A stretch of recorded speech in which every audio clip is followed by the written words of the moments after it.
Hey everyone, welcome back to Dad's Bedtime Stories. Sorry it's been a little while since my last recording, but we're still going to pick up where we left off at episode 102, Robo, Dinos, Part 2.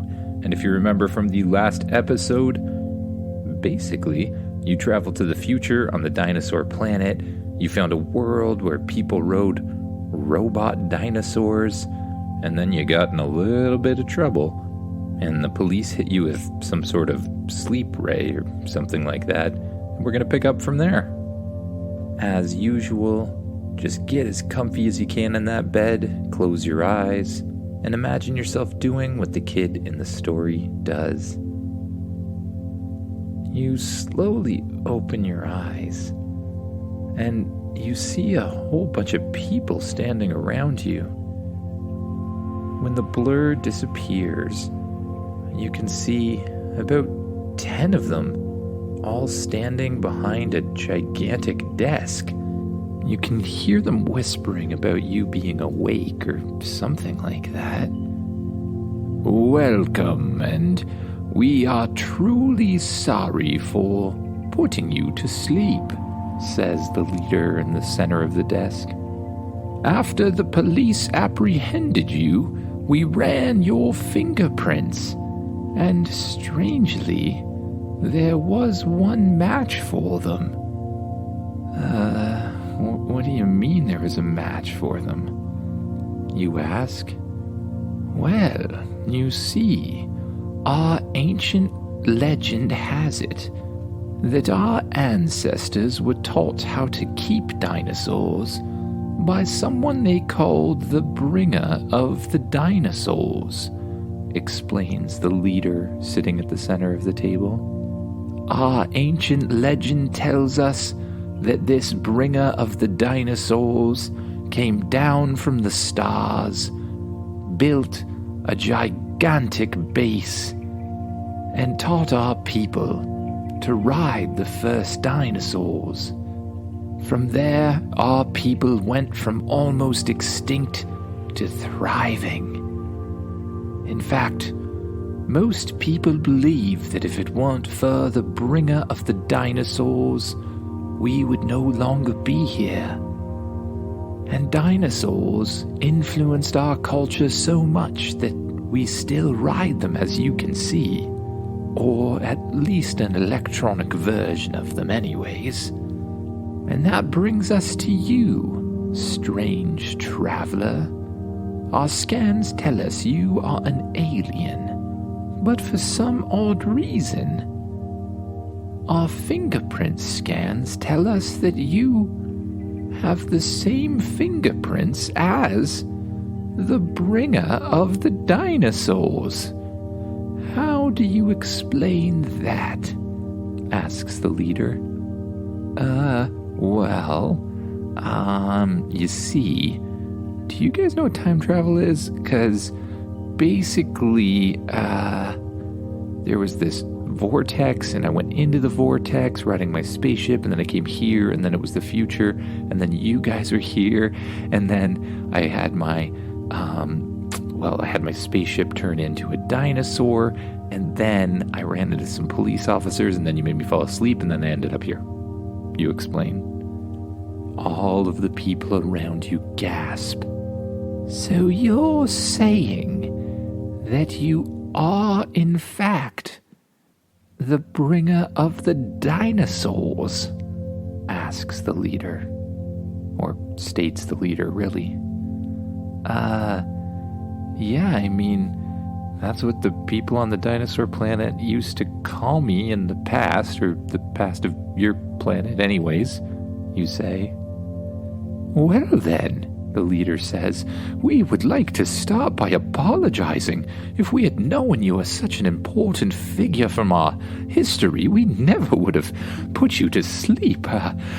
We will have the police brought here immediately and punished, and we are so sorry.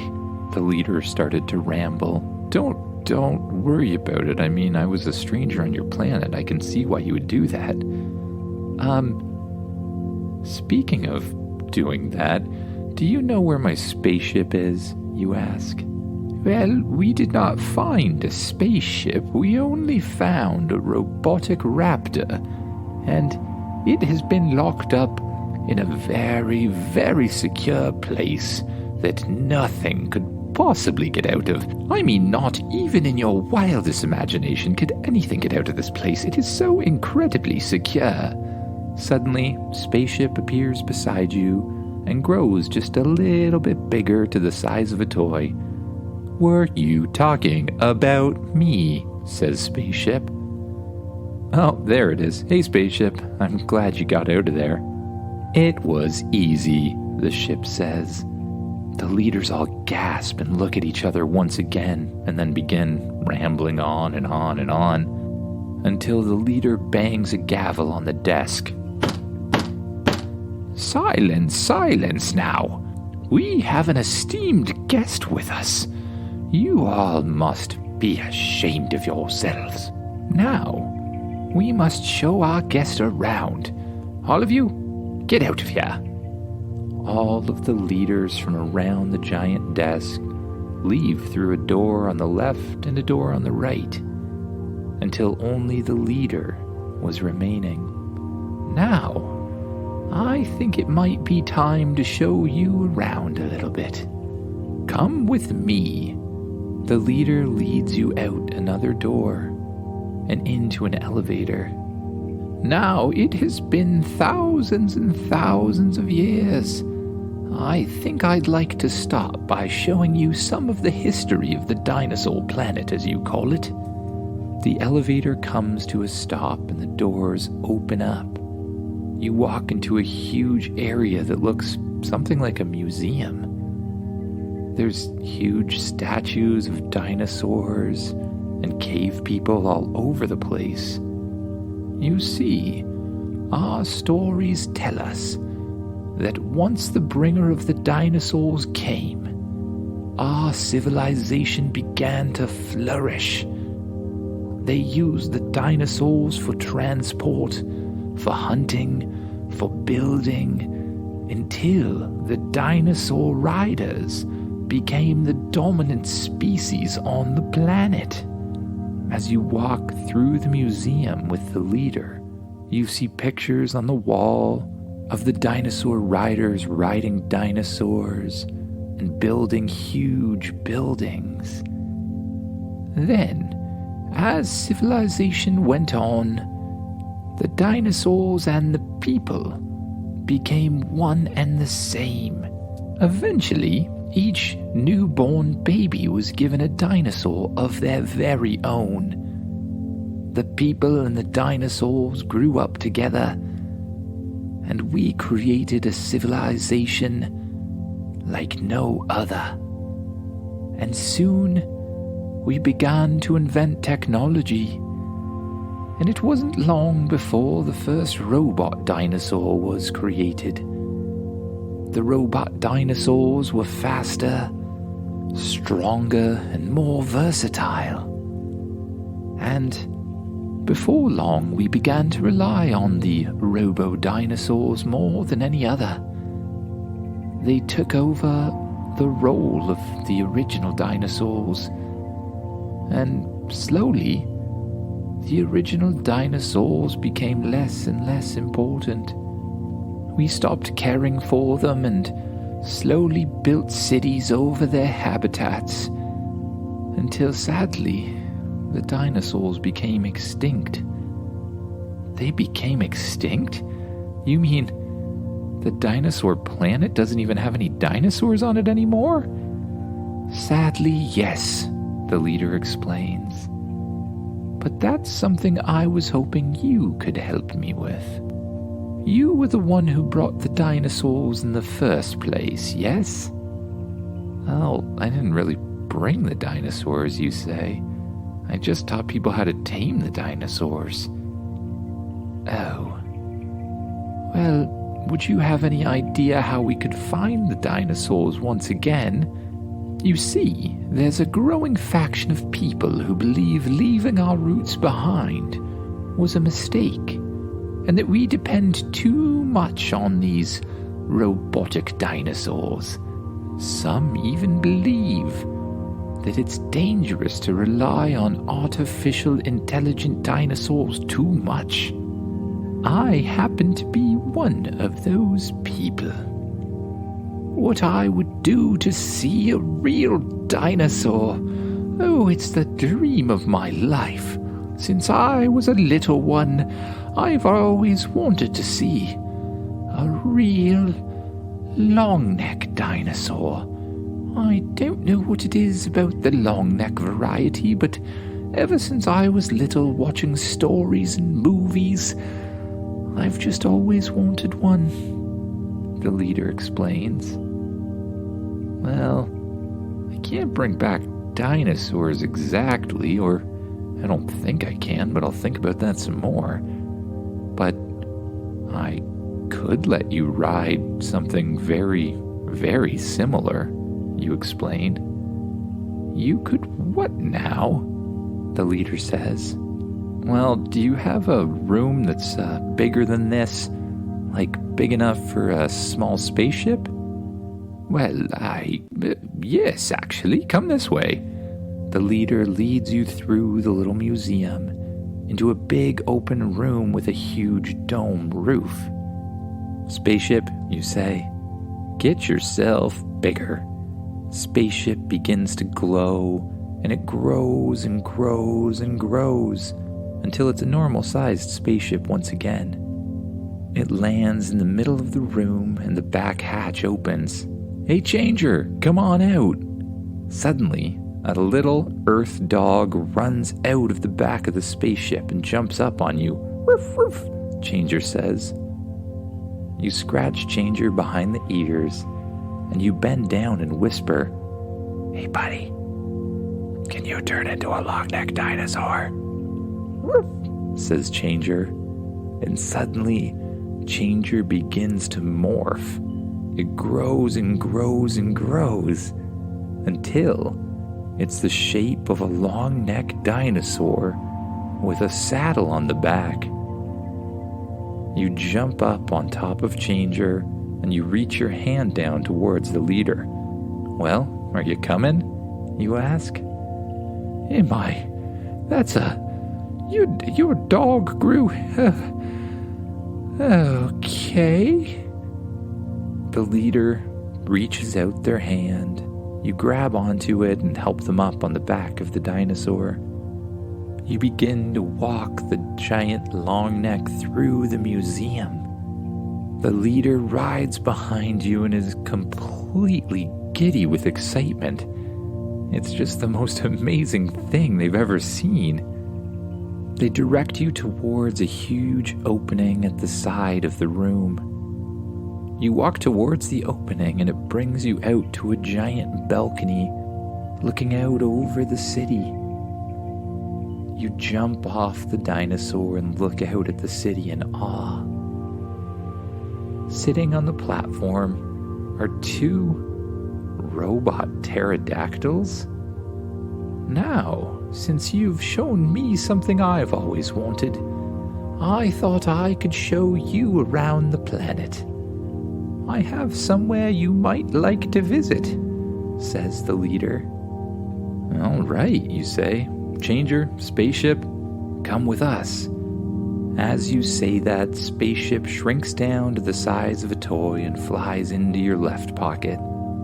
And Changer shrinks down into a little mouse and runs, climbs up your leg, and jumps in your right pocket. Now, riding a pterodactyl, I always recommend a spacesuit. We have many over here, but you can use your own if you have one. Oh, I do, you say. You reach your arm out, hit the button on your watch, and your robotic spacesuit armor folds out around your body.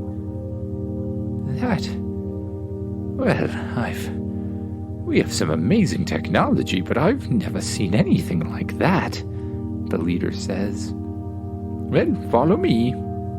The leader puts on a protective helmet and jumps on top of the one pterodactyl. Little handlebars, like motorcycle handlebars, pop out of the back of the pterodactyl, and the leader grabs onto them, revs it up by turning the handle and motions for you to get on the other. You climb on the other pterodactyl. Little handles pop up and you grab onto them. When you turn the right handle a little bit, a little electronic motor revs up and buzzes. Zhin, zhin. It seems like it works a lot like anything else you've flown. The leader pulls back on the handlebars, revs the engine, and the pterodactyl blasts up into the air. So, you decide to follow it. You pull back on the handles, rev the engine, and the pterodactyl shoots gracefully into the air, powered by a little jet engine and its gigantic wings. "Come this way," the leader says. You fly over the dinosaur planet once again, and you look down at the amazing sight of the city. Huge metal buildings with people riding little mechanical dinosaurs everywhere. The leader flies you to the outskirts of the city, where you eventually come to a small patch of wilderness. And it looks a little bit familiar. You see some trees and a river. You pass over a lake. And then you come to a structure you've seen many times before. The dinosaur base. The leader flies the pterodactyl down and lands in the center of the base, and you run and land beside it. You look around and you can tell that the base has been turned into some sort of tourist attraction. There's little signs everywhere that teach you about the different places and the different people. It's really weird, frankly. You come to the place that used to be the sleeping cabin you'd stay in when you were there. You walk up to the door and the leader says, "Oh, don't bother. That door seems to be locked and completely impenetrable. We've tried to open it for millennia, but alas, no one has ever had success." You reach your arm out, and suddenly the door springs to life. Dust flies from all areas, and the door opens up, revealing your bedroom. "Well, I never... You mean... This is incredible. Can I come see?" asks the leader. Of course you can. Come on in." You walk inside, and the shelter is just like you left it. A little kitchen, little living room, and an area to sleep. Your bed even looks very, very comfortable and completely free of dust. This is amazing. It's been quite a day. I mean, I'm very happy to meet the bringer of the dinosaurs. I only wish you could bring us dinosaurs once again, the leader says. And that's when an idea hits you. Wait a second. I mean, if we ever go back in time, we could just leave some dinosaurs for you, and we could leave them here. And if we do go back in time, that means that we may have already done it. I'm not quite following, the leader says. One second. You walk over to the living room table, and on top of the table is a little globe of the dinosaur planet. You open up the globe and it splits in half. Then you place the palm of your hand down on the globe. It scans your hand and begins to boop and beep. And then a huge opening in the floor is created, and a pedestal with a globe on top rises out of the ground. And inside the dome are hundreds of dinosaur eggs, But how did you do that? Asks the leader. Well, I haven't really done it yet, but at the same time I have, you explain. You see, when we inevitably go back in time, I decided that I would create this thing here, and as long as I follow through on that, here it is. And you're telling me that these eggs are still viable? That is correct, says Spaceship, flying out of your pocket. I have scanned the device, and it is a cryogenic freezing device. All indications point to the dinosaur eggs being real. There are 2 of every species. This should allow you to bring dinosaurs back to life, says Spaceship. Back to... Oh my. I think I need some air. It's been a long day. No worries, you say. I was actually thinking I needed to sleep too. I know I got put to sleep by those police officers, but that just didn't leave me feeling very rested. Well, okay. I will get my best scientists together, and we will come meet you here tomorrow morning. This is the most exciting thing that's ever happened, says the leader of the dinosaurs. Oh, okay. Well, good night, you say. The leader walks out, and the door closes. You walk over to your bed. You sort of brush it off to see if anything's on there, but again, there's no dust at all. The room's been perfectly preserved. The bed feels just as comfy as ever. You pull back the covers, slide inside, and lay down on your pillow. The bed is so comfortable. The lights dim and turn off. You say, "Good night, Spaceship. Good night, Changer." Spaceship lands on the desk beside you, and Changer scurries over to the couch, transforms back into a dog, and curls up and falls asleep. You close your eyes, and with each breath, you allow yourself to get more and more relaxed. You notice anywhere you're holding tension, and with each out-breath, you let it go. You allow the muscles in your arm to melt and relax. And then your legs, your body, and last your head and your face. And the deeper you go, the better you feel. And the better you feel, the deeper you go, sinking deeper and deeper into the mattress as you allow yourself to gently fall asleep. Good night, everyone.